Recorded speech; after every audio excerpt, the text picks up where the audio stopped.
hamalaka ala haza, apa yang menyebabkan kamu duduk dalam masjid macam ni?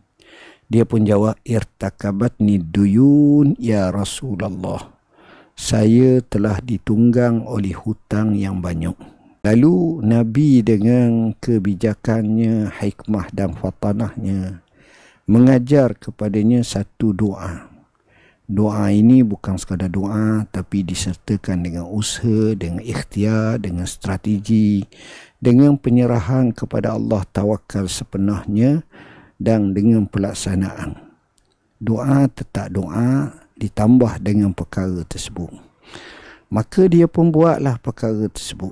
Dan Nabi kata, kamu nak tak aku ajar kamu satu doa? Doanya berbunyi, Allahumma inni a'udzubika minal hammi wal hazan, wa a'udzubika minal ajzi wal kasal, wa a'udzubika min ghalabati daini wa qahri rijal.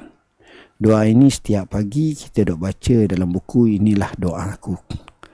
Dan apa yang berlaku, kata Abu Umamah Al-Bahili, setelah membaca doa tersebut, Allah menghilangkan kedutaanku dan melunaskan hutang-hutangku.